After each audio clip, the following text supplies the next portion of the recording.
Thank you to all of you for this time. And since we're short on time, we'll cut to the chase. Instead of doing opening statements, we're going to ask a series of questions focusing on law and the principles of religious freedom. I believe that there may be papers being passed around for those of you in the audience who may also want to ask questions of our panelists. And what we're going to have is more in the nature of a discussion. So I'll just get to the heart of the matter. What is the nature of religious freedom? What are the values that are represented? How is it that religious freedom is exceptional? So let me couch this very briefly before I turn the question over first to Muno, and then I think Professor Cole-Durham has thought quite a lot about exceptionalism of religious freedom. So what I mean by this is that, there's freedom of expression in other forms as well. There's freedom of association, freedom of press, freedom of speech, freedom to gather in public places, even freedom of property in human rights law. How is religious freedom different from these freedoms? Why is it that those others don't already encompass everything that a religious person might need? So for the first part of that question, I'll ask Mr. Muno, Professor Dulo, to talk about the values of religious freedom. Thank you very much. Thank you very much to George Rokos for inviting me to this event, and also the other Archons. I'm delighted to be here to share with you my thoughts on this very important issue.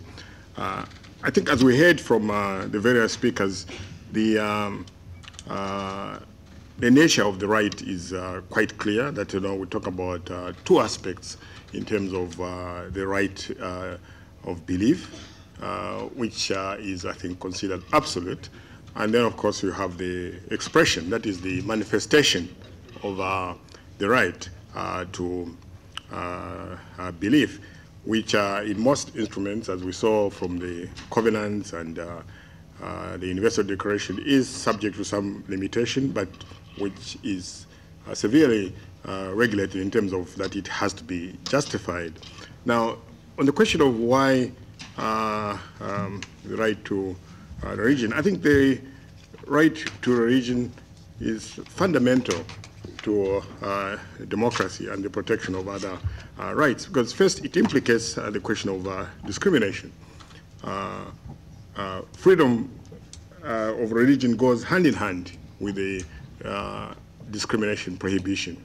If you prohibit religion or you interfere with religion, you inevitably, in fact, violate the discrimination acts.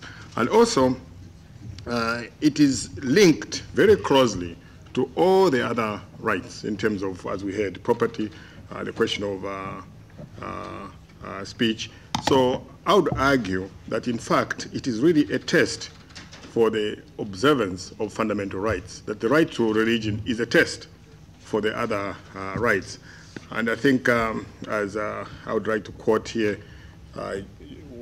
Waite Jr., when he said that religion is more than simply a peculiar form of speech and assembly, privacy or autonomy. Religion is a unique source of individual and personal identity, involving duties that we owe to our Creator, and the manner of discharging them. So I think that what you see is that religion is much wider right, which implicates the other rights. I certainly agree with that. Both the thanks to those who have brought us here, and what an honor it is to be with you, but also to what has been said. Freedom of religion in the United States we refer to as a first freedom, and I think it really is. It's first historically. It's the oldest of the internationally recognized rights. It's first philosophically because many of the other rights really grew out of protection of religious freedom. And it protects not only individual beliefs, but the whole systems of belief within which all our other beliefs take meaning.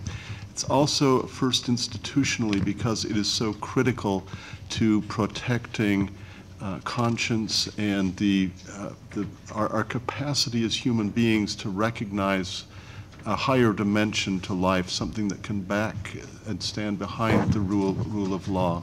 I think I'm very concerned these days to see what you could call redundancy arguments or reductionist arguments that make the case that we don't really need religious freedom, it's adequately covered by other rights. It's always striking to me that these kinds of arguments are made by secularists who seem not to adequately, or sometimes not to adequately appreciate religion. I think that there is something about freedom of religion that goes beyond other rights. It's true that you might be able to stretch or contort some of the other rights to provide coverage, but it wouldn't have the same historical or symbolic effect. It wouldn't fully cover what we mean by freedom of religion. And in a very deep sense, there is something about conscience, in the domain of conscience, that we can resonate with. We may not understand each other's religious views exactly, but we can respect each other's reverence for what is higher. And that, protecting that domain of life, that very sensitive domain of life, is really a crucial bulwark to all kinds of other ethical, moral, philosophical values. So that's my statement. Well, you know, I want to pick up on this idea of reductionism and how it could be an outgrowth of secularism. So we've heard a number of times today discussion of what a secular state actually looks like. And the next question I'd like to put to you, just following up on that, is, and I know Dilik and I have discussed this briefly as well, what is secularism? So there are rival conceptions of secularism in the European Union among member states and across the world, in fact. But the one that we hear about the most is perhaps laïcité, as demonstrated by France and emulated, I suppose, by Turkey. Can you talk a bit about these rival conceptions of secularism, the choices that we face, what the impact is of ideas of secularism on the relationship of states to rights? Okay. My own view is that we're really seeing two basic versions of secularism, of the idea of the secular state. One is the idea of secularism as an ism, as an ideology, as a kind of end in itself that postulates the secular as something that should be protected, enhanced in the public sphere, and that can take, but doesn't necessarily take, but can take fairly hostile attitudes toward religion. In some ways, that version of secularism is associated with the French system, with laïcité.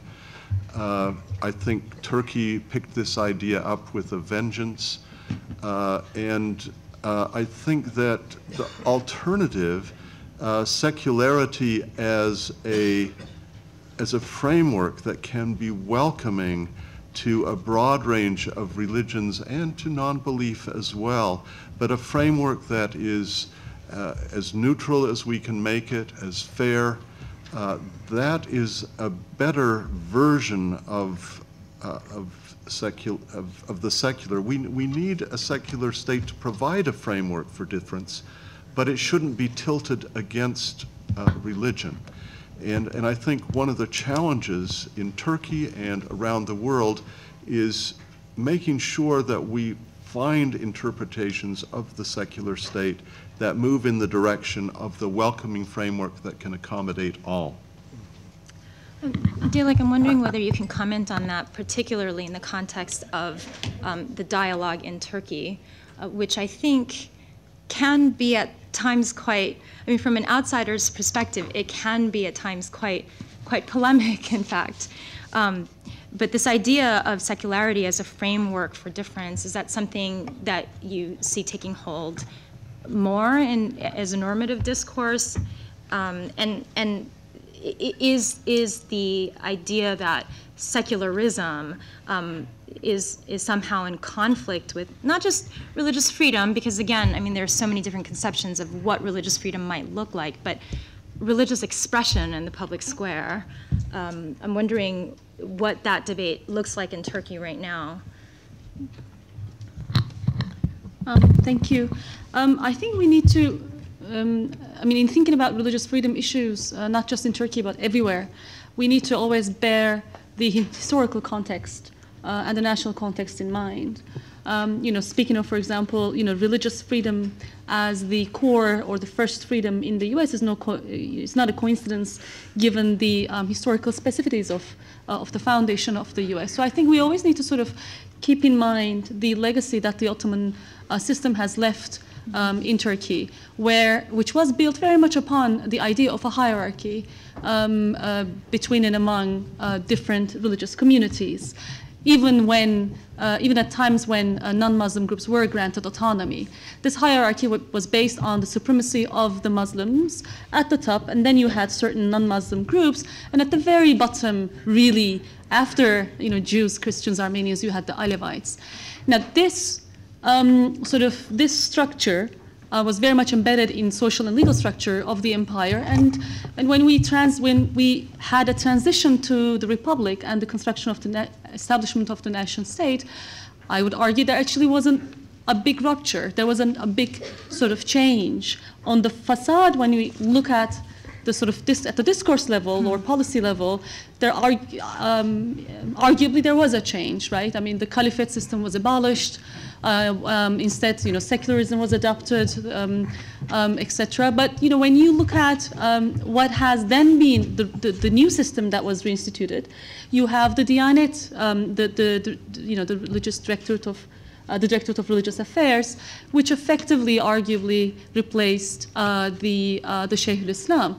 Now, why did we have this? Because there was a social reality, and the reality is that majority of the Turkish society is Muslim, and it was built upon, it replaced an empire which actually has ruled the Muslim world for hundreds of years.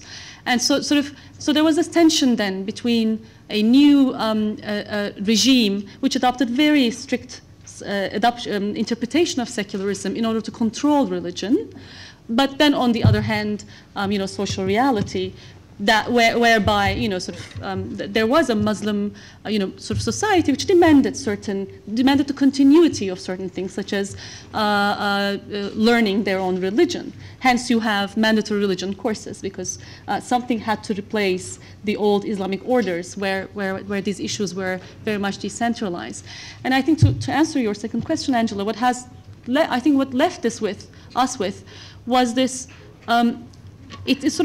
It's still embedded in the collective psyche of the state and society in Turkey that there actually is a hierarchy among different religious groups, such that Muslims still, the Muslim majority still, I think, still see themselves as superior and above the non-Muslim minority and the Alevis, and in return, the Alevis and the non-Muslims do not trust the Muslim majority. And you see the implications of this in, for example, the headscarf debate, which is a very strict, it's a very serious violation of various human rights of women wearing the headscarf.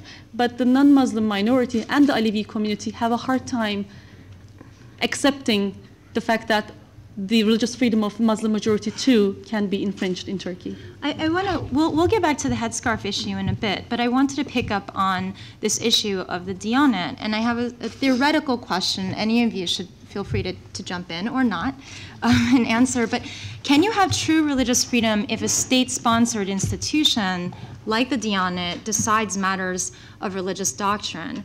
So the history of the Diyanet is really quite fascinating to me.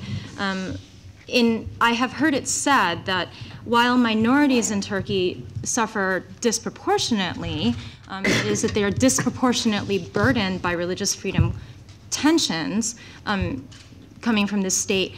In fact, in some ways, they have more religious freedom than Muslims in the respect that, as we heard this morning from the minister to the EU from Turkey, that they can theoretically at least, choose their own leaders, and that their sermons, for example, aren't monitored. Now, as they said, I understand that minorities have sort of disproportionate burdens in other ways, but it is very interesting that the Diyanet has a very top-down hierarchical structure in which, you know, all of the Friday sermons are completely vetted, that it's a completely state-funded institution, and I met Ali Bardakoglu, the president of Diyanet, and he views himself, I think, very much as a scholar of Islam than as somebody who is the head of a state agency. But I'm wondering the theoretical question of, is it possible to have an institution like that and still have a true state of religious freedom?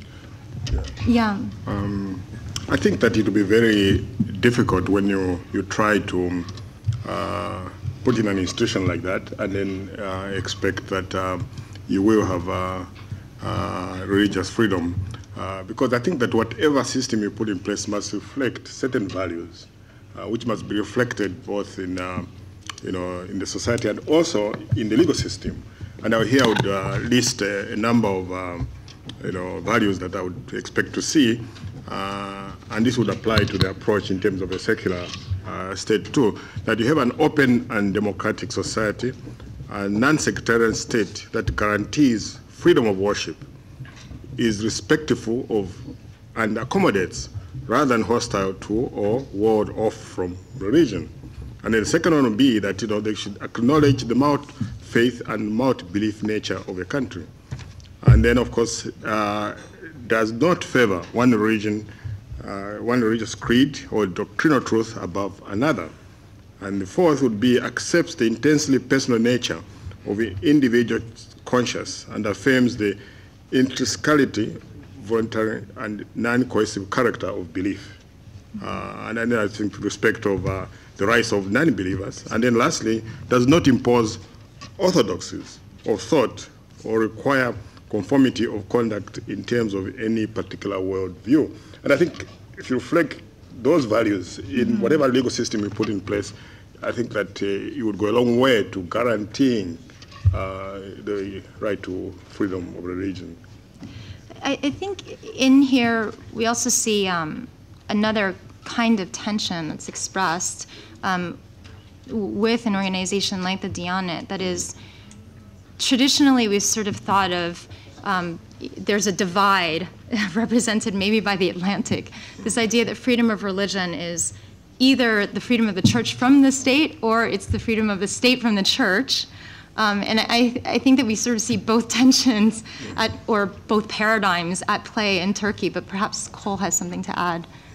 Well, I was just going to, I've always been fascinated by Turkey as an example of what can go wrong if you have state funding or state institutionalization.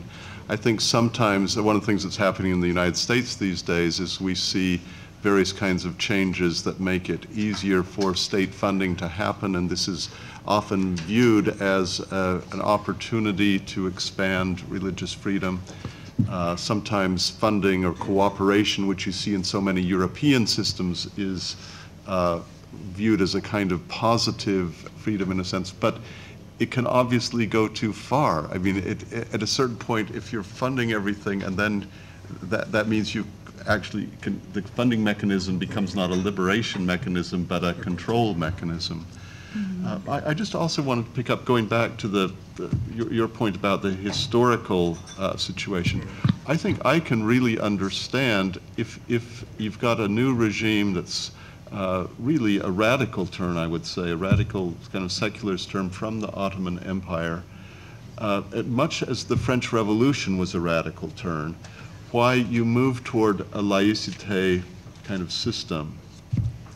But as some of those tensions relax, after all, we're almost a century later, it seems to me that there ought to be able to be more flexibility, sort of more balance, and that, I think, is the challenge. And we have delicate balances in a lot of these areas, but we have to be careful that we really protect the fundamentals of freedom of religion, that we don't sort of get locked into an ideological stance that prevents us from moving toward a new situation. And I think that's what Turkey, in a way, is struggling to find.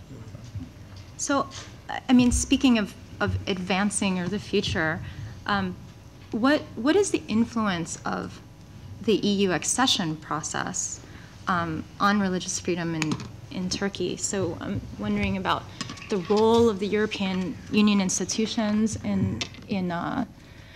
I mean, you have both disappointment for many of the Shaheen case, in which the ECHR failed to find an Article 9 religious freedom violation in the wearing of the headscarf, and other more recent property-related decisions that people sort of see as an affirmation of liberal principles. So you have these tensions, but I'm wondering, Dalek, if you could start us off, what the influence of the institutions has been. You know, when you look at Turkey from a distance and look at sort of religious freedom issues, I think some of them are quite sort of easy to tackle in terms of addressing them, not in terms of solving them. But for example, non-Muslim issue, the problems of non-Muslim communities, there is such a clear infringement of religious freedom of non-Muslim minorities and the Alevi community, is that there's not much to say there, really. I mean, you look at the practice, the laws, discrimination is very blatant, and it's there, and that's what most of our work is really centered upon. But then when you try to sort of really actually address these issues and try to solve them, there you realize the complexity. The reason why I pointed out to history is not to justify states' policies, but really help us understand what is going on and to sort of point out to the complexity of these issues. Now, when we look at the EU process, for example, now, what's going on is that it's precisely because there hasn't been a rupture, actually. I mean, not on the surface, but actually, it's precisely because there hasn't been a rupture between the Ottoman system and the current sort of secular republic that addressing these issues, solving them are very difficult, and it's precisely what the government is trying to do now. This whole reform, question of, the sort of quote-unquote reform process is happening at the same time as the core fundamental state ideology continues in Turkey. Right? I mean, you see this with Diyanet, you see this with look at what the minister has just said today. I don't know how much he has noticed the blunder he's made or how many of you have noticed it, but he has publicly defended the idea that an elected official holding a public office can entrust that public office to a friend of his. That's what he has argued, right? Now, this is all about sort of, in the context of the Armenian Patriarchate. This is in the sort of, there you see sort of, that's the sort of indication of state control of religion and how that ideology is so embedded in Turkey. So the real dilemma now is how do you address the demands of various religious groups for more religious freedom in a situation where they are very interconnected. Now, you cannot really address problems of Alevis, for example, who call for the abolishment of Diyanet, and rightly so, because yes, it doesn't reconcile with secularism, or the abolishment of mandatory religious courses in a country where Diyanet has actually been used by the state to control the Muslim majority. Now, it's actually the Sunni Muslim majority is also not happy with the Diyanet or not happy with the mandatory religious courses. They too want privatization. They too want to be able to teach their own faith to their children. But you see, then there's a problem because the state ideology is still one which is against it because of fear of religion and because of fear of Islam. So in that sense, not much has changed in Turkey. I think that, the EU accession also does provide an opportunity for reformers within Turkey in terms of empowerment, that at least there is some pressure from outside in terms of the standards, in terms of enforcement. You might disagree with the court's decisions, but I think the court is playing that role of actually defining the rights in terms of clarifying them, sometimes wrongly, but, sometimes correctly. But it's basically monitoring the process. And I think that's an important aspect of reform, to, and you see that not just in the region. I mean, you see it in other aspects of democratization, that, an external force does provide an opportunity for inside reformers to point to an external factor that is encouraging reform. Maybe, I agree that the outside pressure is sometimes what you need, because sometimes there is the internal politics are such that if you don't have some leverage, you have nothing to work with. But I'm struck by a particular practical dilemma that has been raised at various points, and that is the registration issue. In January of 2006, the European Council decision elaborating the principles, priorities, and conditions in the accession partnership with Turkey singled out, among other things, establishing conditions for functioning of all religions, which, as a practical matter, I think means adopting a Western-style religious associations law. So that's on the sort of one of the fast-track items. I don't know how this has been updated. I haven't looked at this for a little while. But on the other hand, you look at this from what I understand the sort of the Turkish doctrinal position is that traditional secularism has been construed to create an insurmountable obstacle to doing that. Religious associations are not free to organize associations for religious purposes. At least that's how things seem to be interpreted. I think there are some other ways that it could be interpreted, but the current courts really are likely to interpret it that way. And so, and this resistance to having religious associations that can have religious purposes, which is the normal way you would set up a religious community legally in most countries, that reflects the concept of secularism, because part of the Kemalist reform laws was to abolish these kinds of religious associations, and that's part of the unamendable secularism of in the Constitution. That is, Article 2 says it's a secular republic, Article 4 says it's unamendable, and part of what's unamendable is the reform laws. And so you've got this, sort of interpretive juggernaut that, what can the executive do? What can the legislative branch do? Maybe the hope would be that the judiciary could come up with a more secularity interpretation of these things. And I think there are some ways one could do it with the law. At least just reading the law as a foreign lawyer, I can see interpretations, but I don't think they're seen by the current judiciary. Maybe the constitutional revisions will open up possibilities of moving that interpretation another way. But I think without something like the European process, none of this is going to move. Well, I mean, I think there are two problems there. One is probably a problem of institutions, and institutional capacity, or even competencies, which will change as the constitutional structure evolves. But another is an issue of sort of first principles, is, I think of it. So what we started out with this idea of religious freedom actually is.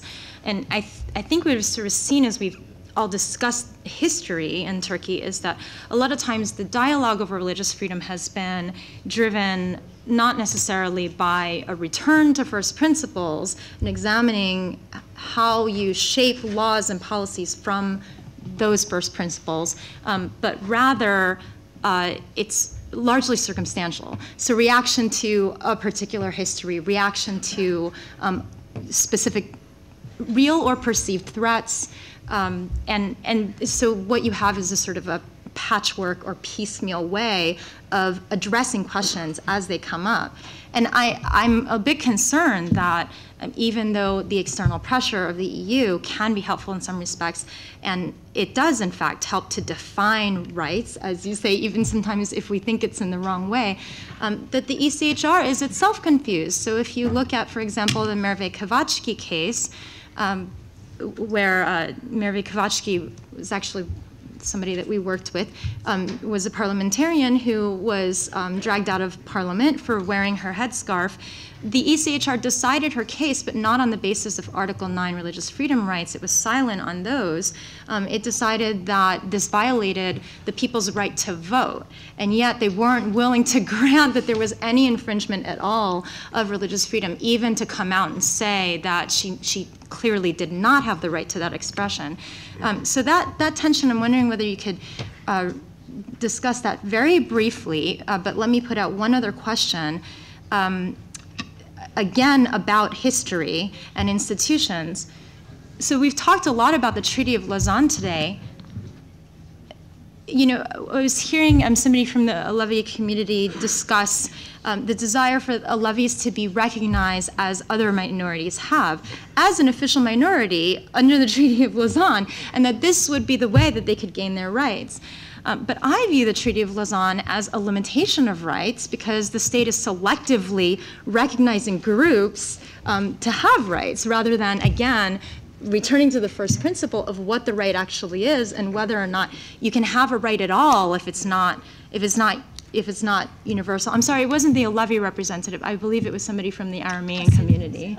Yeah, exactly. No, it was. I correct myself. So those are the two things I want to put out there. And if you could all keep your remarks to about 30 to 60 seconds each, if you have something to say. Maybe we can start with Cole on the ECHR tension.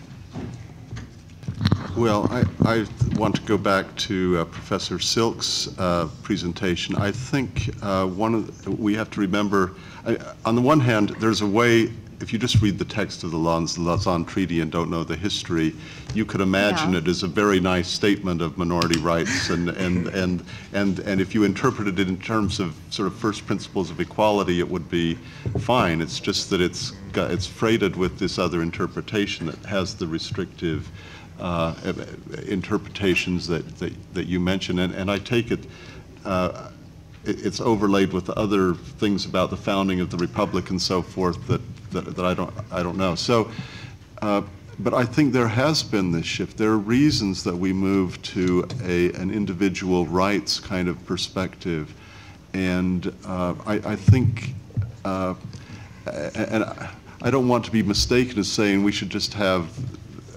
Ultimately, EU, in a certain sense, ultimately EU pressure will not work. That is, if these principles are not internalized as something that's intrinsically valuable to the minorities and to the majority, then, I mean, that's ultimately what the real protection is, and that's because it's so hard to do that internalization, and we're all human, and we're all in priority ranking systems and all kinds of other things. But that's where we ultimately need to go, to recognize that we're all minorities and we all need protection and we need to protect each other. I'll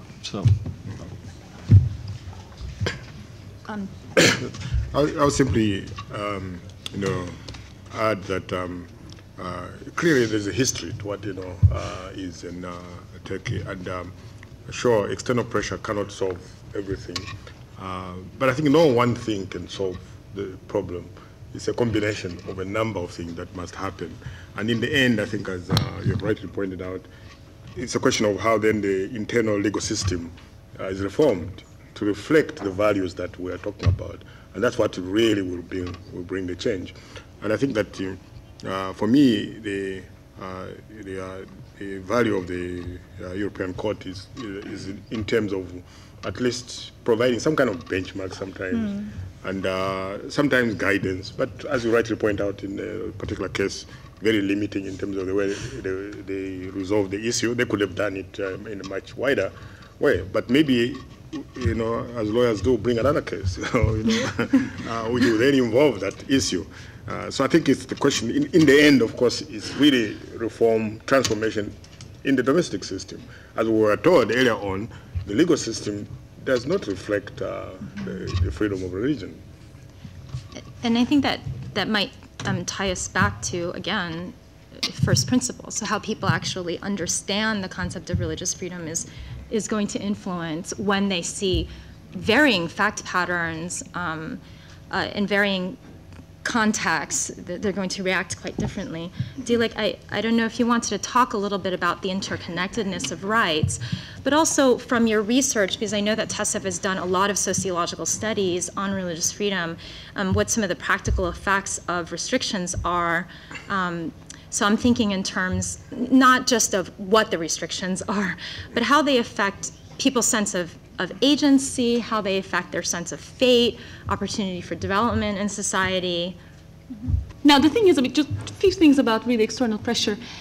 I really, as a human rights advocate, I do believe in solidarity and the importance of sort of universal human rights movement, and the important role that European institutions, policy institutions, European courts play in this.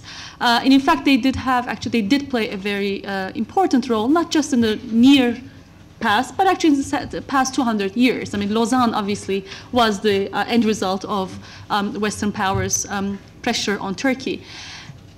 Now, the problem is that it can also be counterproductive. In fact, Lausanne Treaty has been counterproductive. Non-Muslim groups have gained minority status and gained important minority rights, which actually allow the Armenian and Greek languages to survive and the churches to survive. And yet it came at the cost of non-Muslims in Turkey to be tagged with a minority tag, which is a lesser status in the psyche of society and the state in Turkey. That's why, for example, Alevis and Kurds vehemently oppose to be called a minority. Now, therefore, we need to sort of always be mindful of the limitations of sort of international, not exaggerate really the role that international community can play. Today, especially because of the courts, European Court of Human Rights' judgments in the Leyla Şahin and other cases, party closure cases, cases concerning dismissal of devout Muslims from the military, etc., there's a deep distrust among the Muslim majority regarding the impartiality, objectivity of the European Court of Human Rights.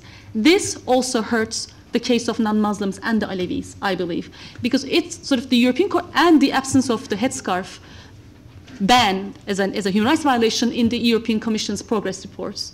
This then sort of portrays a Europe which is only concerned about non-Muslims and the Alevis and actually blind to the problems of the Muslim majority. For me, they're all equally valuable, and I work on non-Muslim minorities problems, so I'm not going to get into that discussion. So I think where's the solution then? I think the solution is really in the solidarity within Turkish society among different religious groups.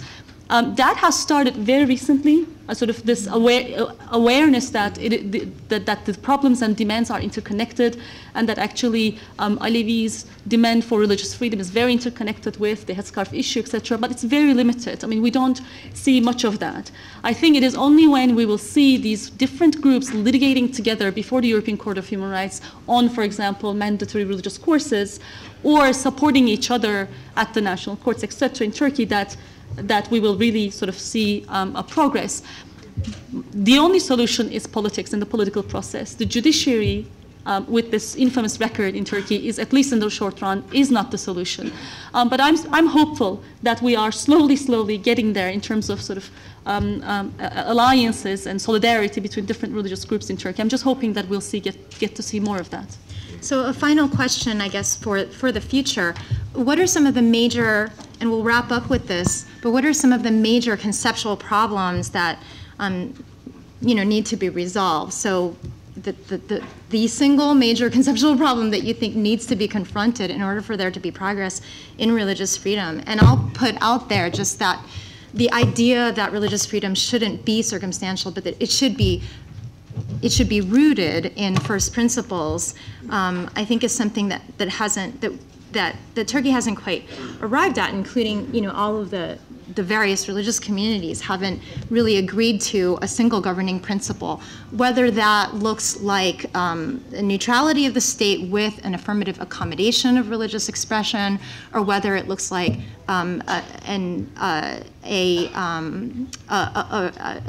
governing principle saying that the state should not decide matters of religious doctrine even as it interacts with religious communities. So if we can conclude with with short answers to the major conceptual problem that you see. I go back to the major conceptual problem being figuring out how to make the shift from secularism to secularity. I think if we can figure that out, that will solve many of the problems, but it will have many subversions. No, I would agree with that. I mean, that's what you really need to focus on, how do you move to that position. The transformation. Dilek, you get the final word. Democracy. Democracy. Democracy. It's a good word to conclude on. Thank you.